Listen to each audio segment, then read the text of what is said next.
But I want to ask a question. Do the people that want to develop might get know the value, the importance of that land, or for free, just for free?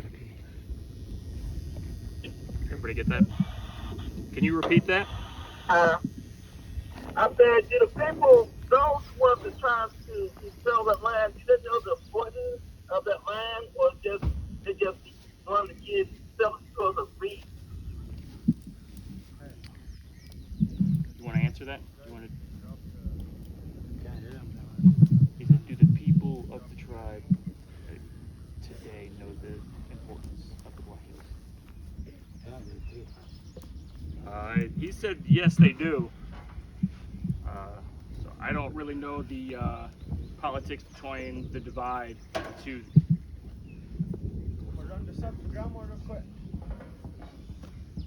Okay, thank you so much. Well, as you stated earlier, Black Hills is the burial ground for many tribes, prayer place, many tribes of that area. So you wouldn't sell off your family cemetery or your national cemetery or, so this sacred ground, very few, this is a place where we go and pray. So we can't sell off our prayer place because it's not for us, it's dedicated for prayer. Uh, so therefore, we're not allowed to do that because this was established long before us. There's a legacy left for us, and we have to preserve it, not squander it. Because when the elders, the ancestors, when they go back to the celestial home, the heavens, they look upon us to see that we were left, that we inherited, that they struggled for, that the great creator most high gave. If we take care of it properly, then our days be blessed days. If we squander it, and we don't take care of the responsibility, then we cut ourselves short of the blessings that the great creator gives to us. I think most would generally agree with that statement. However, if someone has a colonized mind, they probably would sell the gravesite of their ancestors, and that's something you could probably put into a think tank where you'd hear people say they'd sell a cemetery for some money. But hopefully not the people of Black Hills. Absolutely. And like you said, a colonized mind is a slave mentality. So yeah, they would sell it for a few dollars, but then when you break the math down, that if you sell it, all tribal members to get realize maybe about $10,000, and how fast would $10,000 go? And then the land's gone, money's gone, and we all just stand around looking at each other, wondering what happened. So once we analyze it and break it down to the people who have that colonized mind, maybe, hopefully, they would reconsider, but it's not a guarantee. So that's why we have to keep the struggle alive to assert freedom, independence, and self-determination so that we can achieve these goals. And like our brother Charlie Waters said, we have to preserve our ancient way of life. And if you don't have the elders, those grandparents, and those aunts and uncles who are wisdom keepers, then we lose that value. And once we lose the value, we lose the land, we lose more than we realize. We lose our future. Because under colonization, everything gets assimilated and melted into a pot and mixed up like gumbo. And you're lost. Okay, someone was trying to make a comment. Go ahead. I think the comment that they were trying to make had to do with something that the audience want. But in the meantime, Okay, we're gonna do something real courageous for you guys. Okay, it's honoring some that we're gonna do for the listening audience. So get ready. Here it is. All right, sing it loud, turn it up. You always talk, turn it loud. Hookah.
That was in song in honor of our people and in honor of the late Barney Leroy Peoples.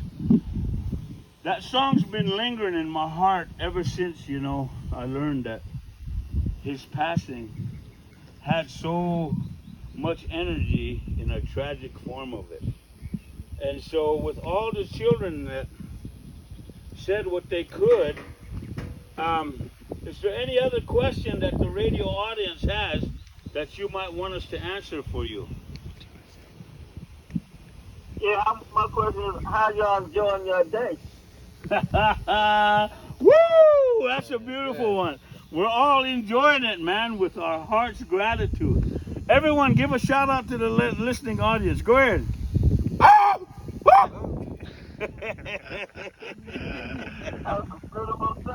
Come on, girls. Let me hear you. Come on, say hi. Hey, go ahead.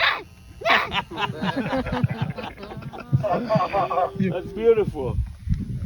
Is there any other questions that the audience might have? Anyone calling in that we might be able to sit down to answer for them? Yeah, but my thing Just cute. She said, I wish we could be there with y'all, and keep y'all, you our prayers, not all in our prayers. I hope that anything, creative bless all of y'all. Well, we thank you for that. And the other thing is, my Chakoza Joe, I'm waiting on him to decide on how he wants to do the upcoming Sundance here at Anthony's property. And I'm honored to step up and help him with that. And that's the avenue that we need to take a look at, because maybe then you guys can come out here too and facilitate with us with this sacred dance. And I did tell my Chakoza, my grandson Joe, that I would do anything in my power to help him get the Sundance Arbor ready and whatever we need to do with wood and all the great stuff. And that's one of the avenues that I'm hoping that he steps up. I don't like using that term, hoping. I just want him to do it because I love the jam, and with the new people that are here. The thing that really gets a lot of people is the participation of oneself. At the treaty meeting, and I'm not going to take too much time with everybody else because maybe they might have something they want to share. But I want to share a story with you guys real quick. And you children, listen, because this is your story. When Grandpa's gone, then you're going to have to carry it on. Many years ago, my mom, my late mother, Yvonne Jane Martin, told me this story. And she said, son, and in our culture, Moshigalo is a bat. I said,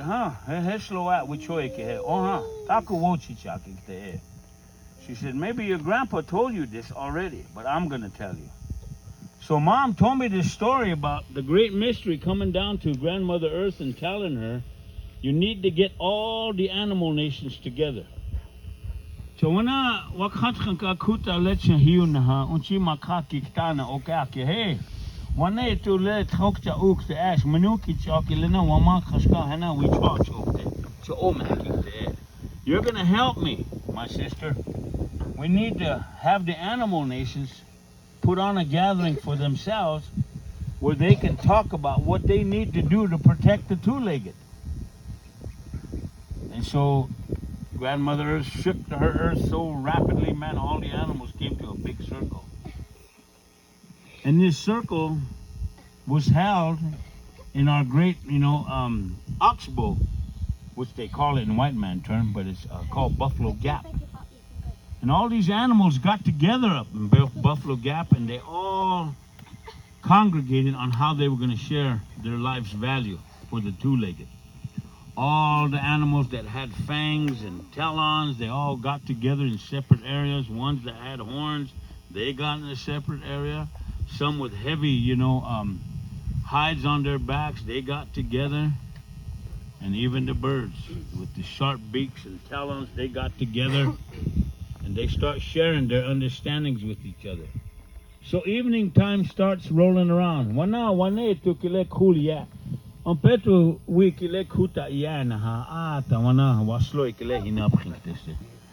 it's the evening time. So the evening time came up, and you heard, man, this Moshigalo, he's flying all the way around, wondering where all the animals went. And this Moshigalo went over to the buffalo people, and he was met by resistance. He said, I came to the great meeting. He said, oh, hold it, man, You can't be in our circle, man, because you got wings, you can fly. He said, yeah, but I got fur on my back, which the Moshigalo still has fur on his back. The bats always have fur. You belong to that circle over there. Go over there with those guys. So he headed over there next. So he went over and here the eagle and falcon stepped up. Here comes the prairie chicken along right behind the two. Hey, what you doing over here? Hey, they sent me over here. They said at this meeting I have to attend here. No, you can't come to this meeting. You're not one of us. You got fur. You got big ears. You hear too much stuff. You don't belong here. You go back over there to the elk and buffalo people. Go back over there. You got fur. They'll let you in. So he went back. He did this for 7 times. And finally, he flew up on this ridge of a mountain. And he laid down there and cried, boy. He was crying. Oh, man, why don't my people want me? And here, all of a sudden, this Ihan and this Skibibi came out. Meaning the nighthawk, which is a Skibibi. Ihan is the owl. They came out. Hey, little brother, why you crying? Nobody wants me. I can't go over there. I got wings. Over here, I got fur. They don't want me. I got nowhere to go. So this hooting crane stepped up. Shit, what do you mean you got nowhere to go? You belong with us. Come on, this is what we do. They took him into the forest, and here all the animals that govern the night had their meeting too. The moral of the story is, people in the listening audience and your children that are gathered here in the circle, and our 2 brothers from France, the moral of the story is, there's nothing wrong with being yourself. If you be yourself, you'll be accepted everywhere. That's life's creation. We don't understand life anymore. And so I thought I'd share that story with you guys because this youth gathering along with the warrior gathering is going to be essential because many out there in Indian country say they're a warrior. I'm an Akishita. Okay? I'm a brave. I'm aim. I'm this, I'm that. They'll even say, hey, I ran with the Black Panthers. I ran with the Brown Berets. They'll say that. Okay? So I sit there and listen to them. You're all warriors, you claim to be. The warrior term, warrior, you know who it came from, people? If I asked the people in the circle, they wouldn't know. So this is lesson. The word warrior came from these French people. Ask them. They'll tell you. That's where the word warrior came from. Even the white man don't know where it came from. The warrior was a great skilled man in the French Foreign Legion, which were called what? The Legionnaire, right? Okay. And they were the best fighters to protect their country. Like we dog soldiers here in our country of Turtle Island. We're the best. And as long as Chanupa's around, you'll all be second best. That's Jim Carrey from Mask. I had to say that, man. Anyway, as people linger on to why we're here, the children just learned of that little piece of a history about what the warrior meant. And in Lakota culture, our culture, the warrior is a chlete. Chlete. That's us. That's dog soldiers, strongheart, tokalas, kit fox. Every one of us have a name to describe who our society is. And we're still here. And the new breed of man try to interpret it different. When they interpret it different, it's like this. The other day at the treaty meeting, I asked the audience and the children that were there, why do you guys support the continuation of participating with smoking marijuana and other legal drugs? All this illegal stuff. Why? Why do you guys support that? So one man, his name was Rick Williamson, claimed to be Cheyenne. He claimed to be a Titista, like me. Because I am part Titista. I speak the Cheyenne language too, myself. So, Hey, does somebody else want to talk in the audience? Hello? I hear somebody in the background. Go ahead. Go ahead. You know, you can say excuse me, okay? So learn and listen. This is why this meeting is the way it is, and when people do that, that's what pisses me off, because you all should be here with us. And you can. Because you go to every door out there taking care of them, you can come here too to this door. So aside from all that, I asked this question to the people at the treaty meeting because of a young girl saying that marijuana, weed, whatever you want to call it, grass, it was medicine. Medicine from grandmother the earth, and she rambled on with it. Boy, she was really, man, masterminding it, because she was a young girl like these little kids in the circle here. And when she masqueraded with that attitude, I had to step up and say, hey, I want to talk next. I took the mic and said, I disagree with this young girl's atmosphere. And they said, how do you figure? I said, well, she's bullshitting you. In Western culture, marijuana is medicine. Western culture, to white people. Okay? Don't get offended, white man, if you're listening. Which you are, I know, because I heard you click too. Marijuana is for you. It's not for us. It was brought to my country in 1492. Okay? Because when them 4 ships arrived, the Pinta, the Mina, the Santa Maria, and that fucking Mayflower with all them Christians, they brought it here. Because they had an experimental understanding with it that can numb a body's potential of illness. Okay? This is what white America doesn't teach you. And you white people are the only ones to blame. Everything you do is bad. There's nothing good about you guys here. And so, when I questioned that, Mr. Rick Williamson got upset, hit the table. He was mad, and he said, yeah, it is medicine, because it helped me and his son. That's what he said. And he hit the table so loud he wanted to intimidate me. The punk couldn't do it. Shit, I looked at him and stared at him, and I'm like, you son of a bitch, man. You eyeballing me like I'm eyeballing you? He couldn't reflect to that. So what did he do? He grabbed all his material and left the meeting. My point that I'm going to catch him on and raise him on is this. Portugal created marijuana from 2 different breeds of a plant. Okay? One of them was hemp, and one of them was hashish. Okay? Portugal did this shit. Okay? It's proven in history. Their history, not mine, because it never belonged there. In my country of Turtle Island. I hate that crap term, America. No such thing. So all them eastern shoreline, islands that had indigenous people, they used that to control them. And that's how they exterminated them. Extermination is a tough word. They cut their hands off, their feet, their noses. There's document pictures about that.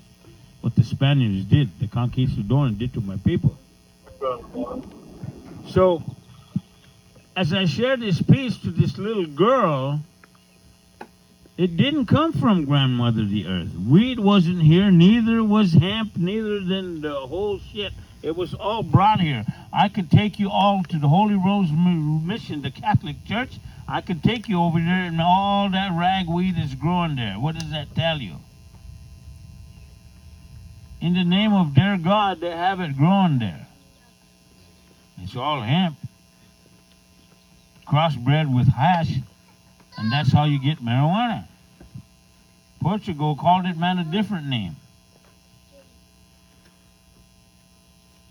So here in Indian country, my people are subjugated to that. They're numb and dumb. No offense to you guys that smoke it, because it ain't medicine. If it was, I would have used it, and I'm 64 years old. Shit, maybe I should start that, man, and get a blunt. Roll it. Start puffing, or maybe get a water bomb, like they do over there in Asia and over there in the Arab country. Pack it, boy, and just sit back and numb and look at you guys. Yeah, laugh and see. I seen cartoons do that, so maybe I could do it, huh? No, I'm just kidding. I got to give you food for thought. So when this drug came into my country, it destroyed kids, and many kids are still destroyed by it today.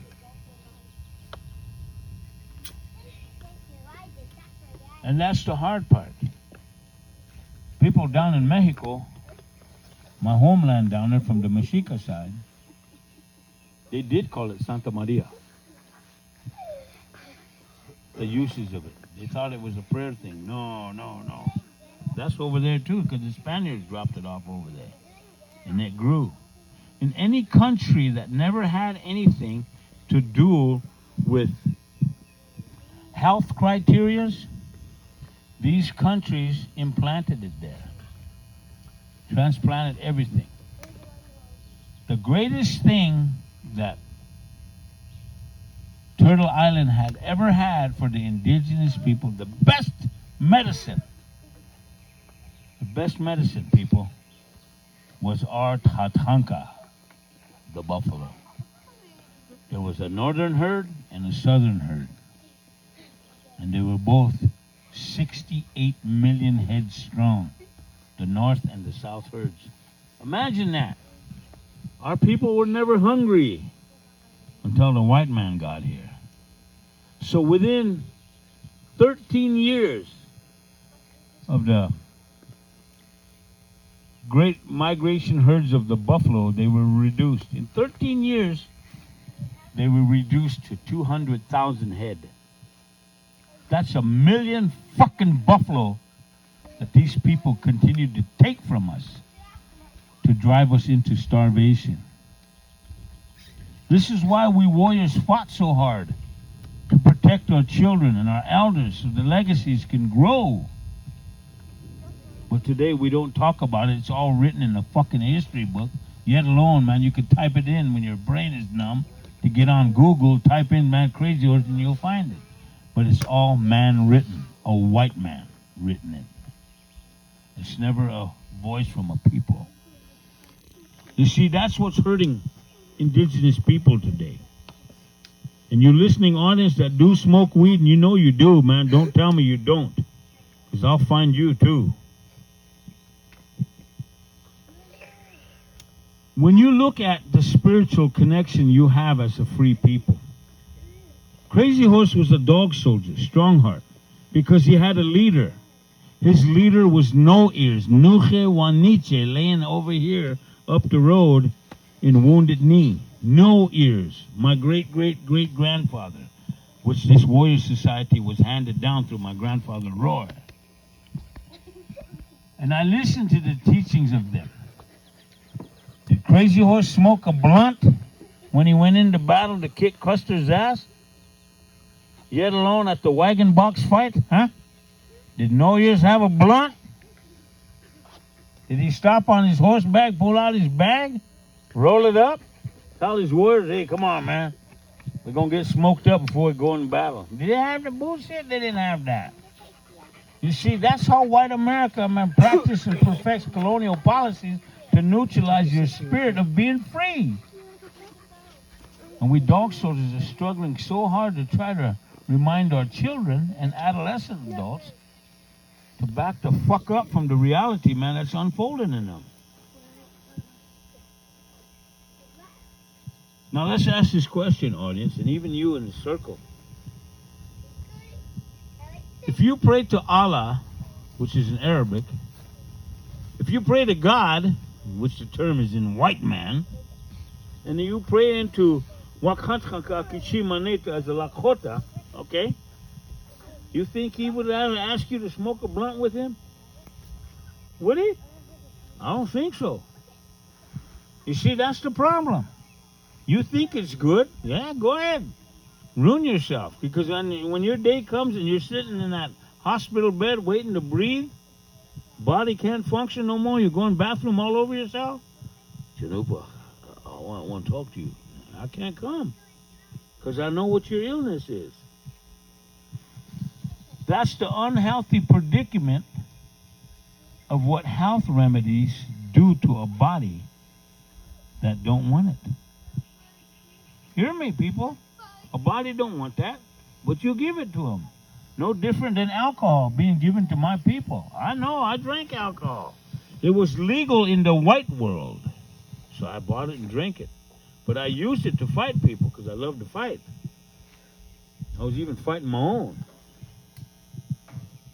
But my point that I raised to this question about alcohol in the white world is legal.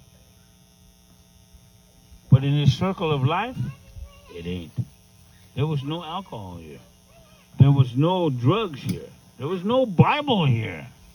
Yet alone, there was no boots, cowboy hat, bells. None of that was here until that white man got here. He brought it all. Now all we Indians, what we doing today, huh? We're heading to Walmart just to eat, huh? That's the hard part to understand.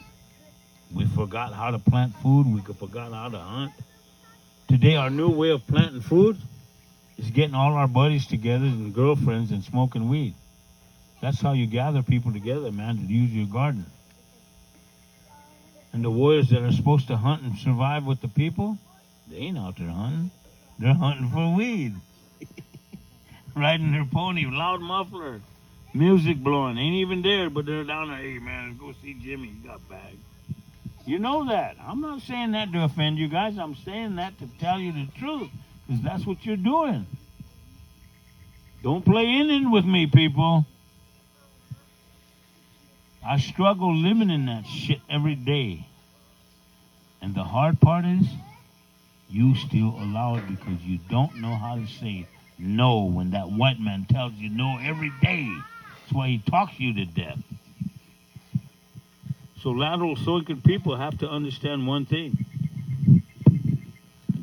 You have to understand one thing.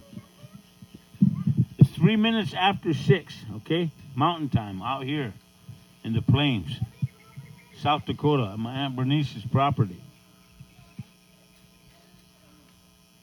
6:03, probably going to 6:04. A little brief history and a storytelling of what I live in today. Even at the song that we shared for, my cousin, Barney. That song carried me for a long time. I wanted to do it. I did it with his son beating on the drum with us. If you have any questions, audience, understand what I just told you. I know how to do things the Chlete way. I don't know how to do anything from an Akichita's way, because I never saluted the red, white, and blue symbol of the American flag, and I never will. I used to get pushed out in the hallway when I was in school because I wouldn't stand up and put my hand over the heart and pledge allegiance to that flag. Yet no, this Indian was in the hallway. And I loved it. I was outside in the hallway, and I was singing out there. Hey, other class kids would peek out. What are you doing out there? I'm singing. They couldn't convert me. That's the hard part, being indigenous in the year 2022.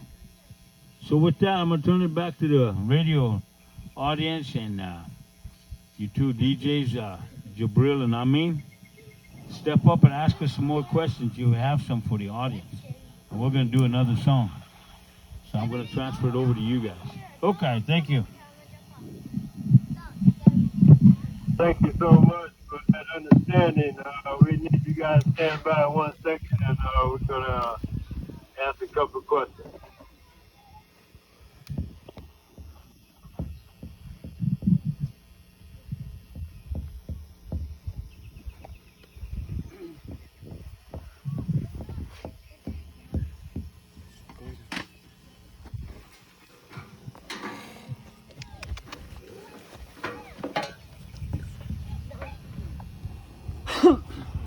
Okay.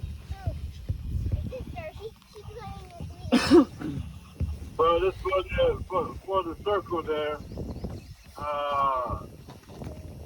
We would like to hear from the people there in the circle.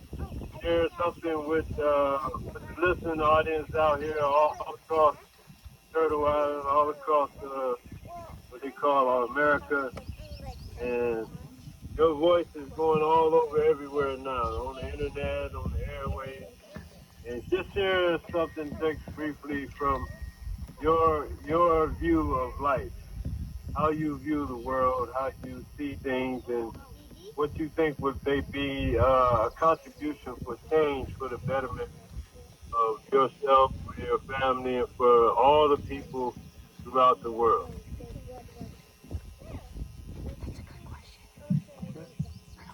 Till we get to the next venue with Chanupa, go around and share with us your contribution to making the world better for yourself and for all of us. Give us your ideas. We could start by giving the land back.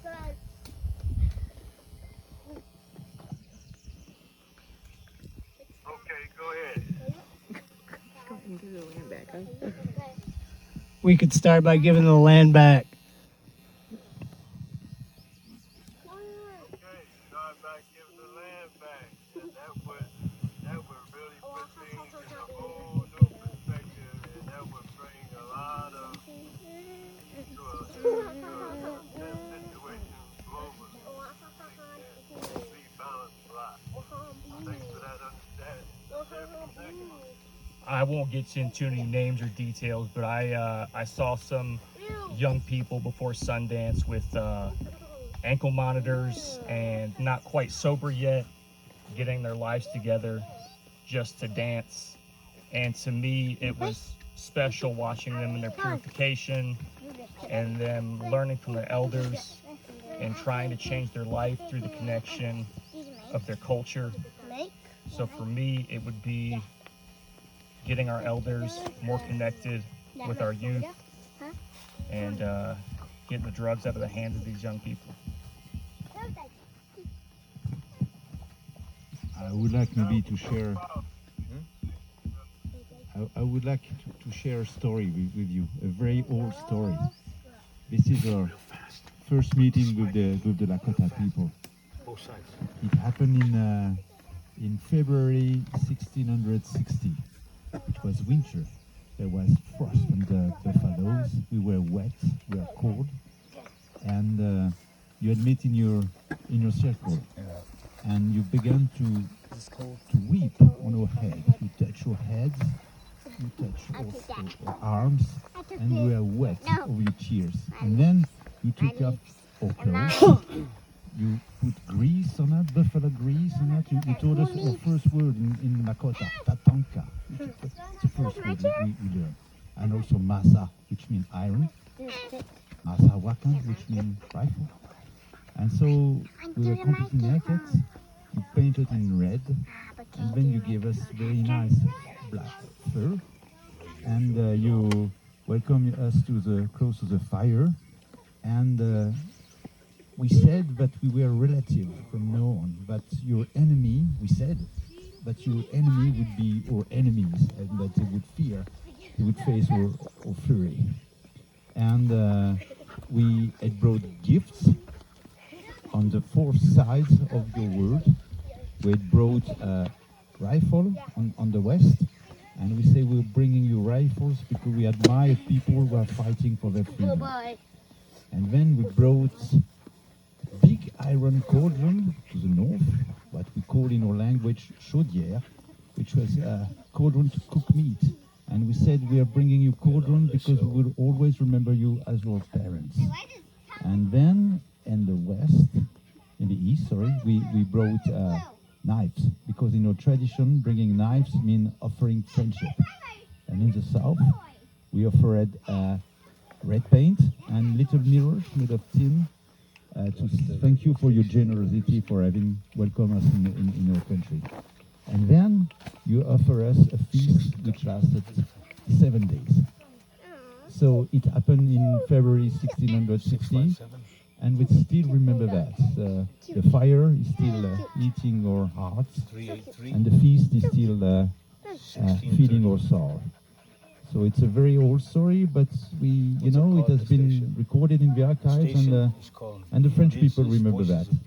This is the thing they remember about you in the past, because we used to live close to you for 150 years before the American came, and we used to live in friendship and love with you.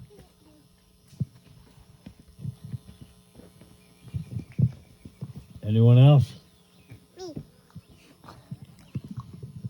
What did you think on that, DJs?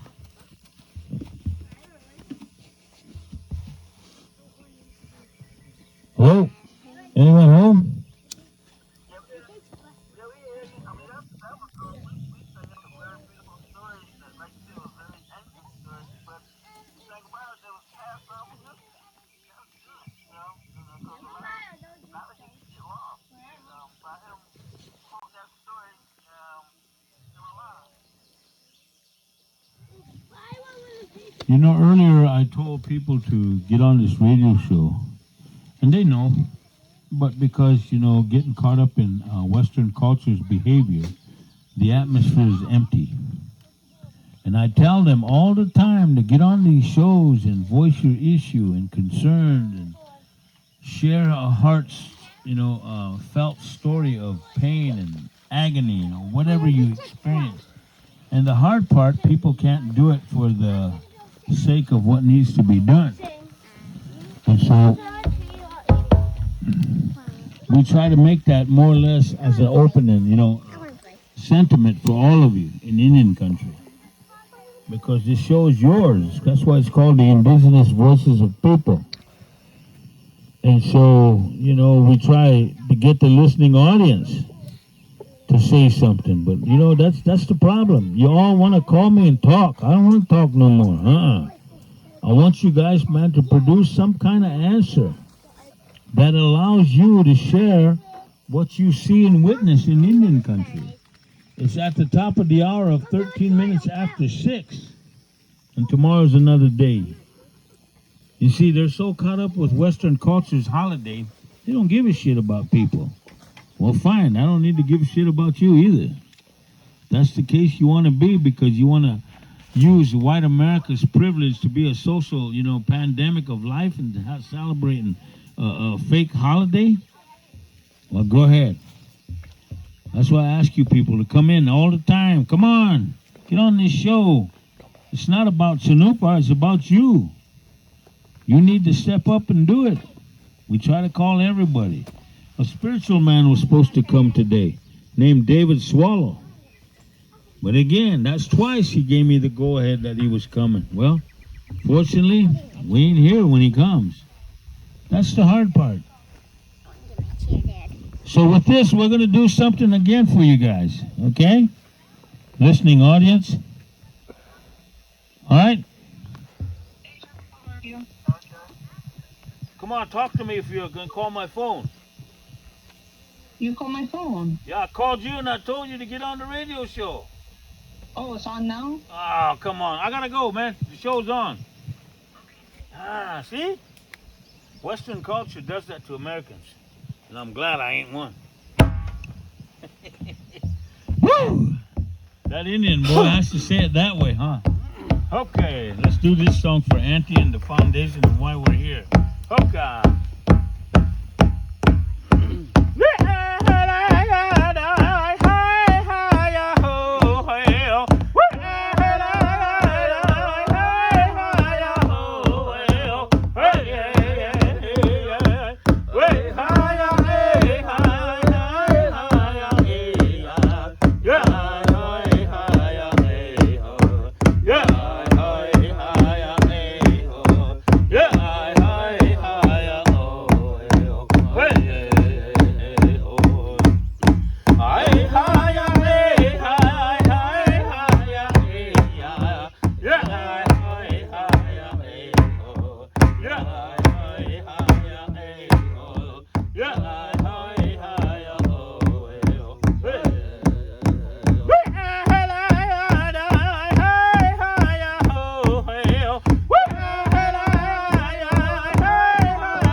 Georgia.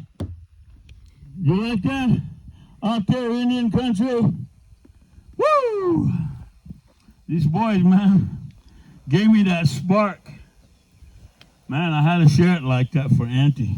And these grounds, man. These grounds are very special to me when I come down to Auntie's area, especially the Sundance, you know. My grandson, Joe, took this responsibility on for the past couple of years, and he did his part as a effort to show his grandmother that he still is part of his tradition that he loves. And I wanted to use that song to honor everybody that understood and supported the movement. That's why both flags are hanging. One's blowing and the other one's flapped. That's a good thing. Both of these flags are symbolic, you know, involvements of what the indigenous people here on the Pine Ridge Indian Reservation stood for. We stood for a tremendous, you know, great deal of trauma from the BIA, the tribal government, the tribal police, and even white America's so-called, you know, bureaucracy of hatred. We stood up to all of that stuff, and we're still standing up to it. And these sacred grounds always has to have that song, man, when I come down and try to be part of the family's gathering, because without my auntie's blessing, man, I'll probably be somewhere else trying to help someone else. But Auntie and my sister Vina try their best to call upon me when they can. And even my grandson Joe, he stepped up to host the last meeting. And it was a hell of a turnout, man. I got so much, you know, enlightenment from all the listening audience and the people that participated. It was a great day. And so as we come to the bottom of the hour, is there any other last questions that you might have? And then Tacos or Joe, you want to share something with these guys? You okay? Okay. Anyone else? Huh? Listening audience, you have any questions? Because we're going to do some more singing.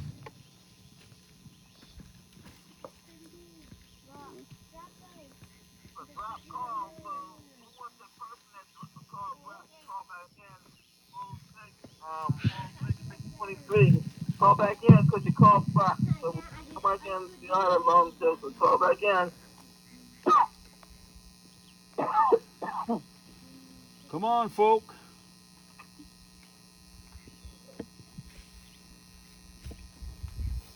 So we had another caller. You know, the boat is pretty full now. People's calling and listening to it, and there's a beautiful That's song. my baby.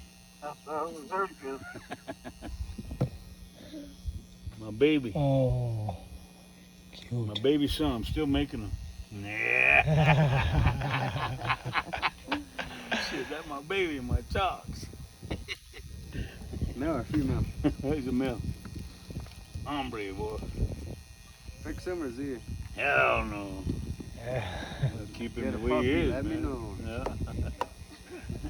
1-7. Come on, listening audience. We need you guys that are, if the board's lit up, come on. Give us some questions before we hang up here. And there's always tomorrow, too, man. You guys all know. Come on. Come on. Who's not? Area code 917-0628. You got the mic. Brother, you know what you got to say. You got to see what you got to say.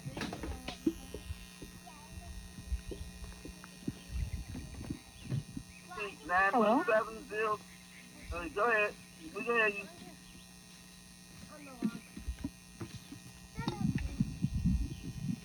Come on, 917. You said hello. Come on, man. Engage. Come on, we hear you.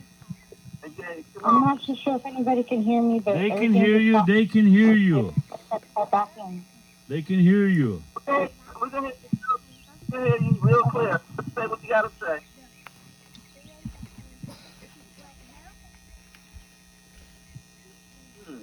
Move on to the next caller. Come on. That was next caller 918-0762.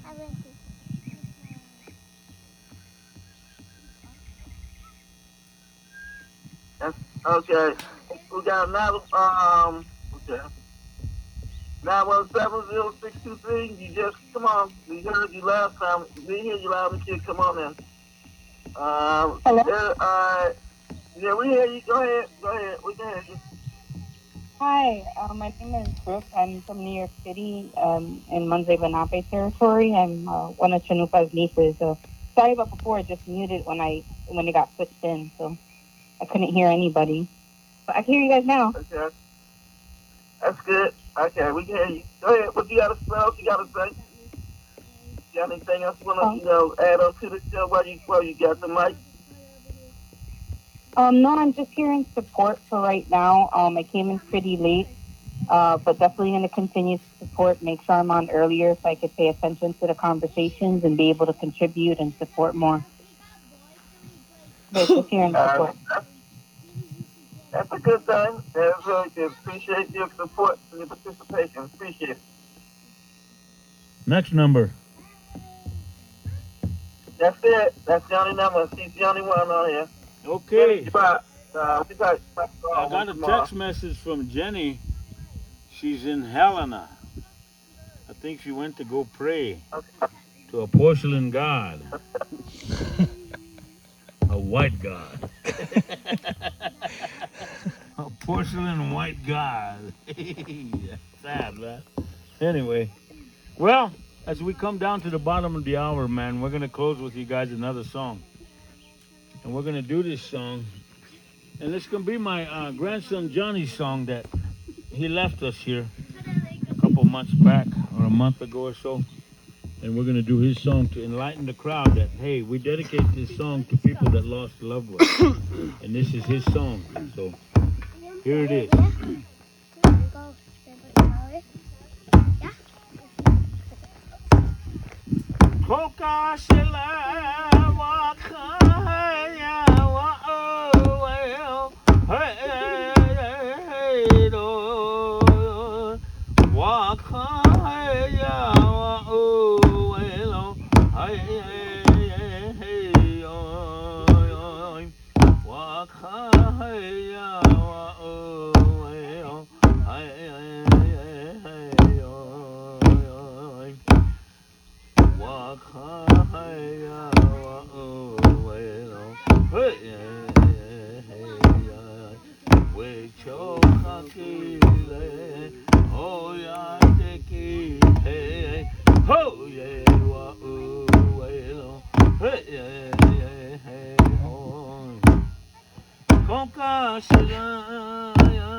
Oh,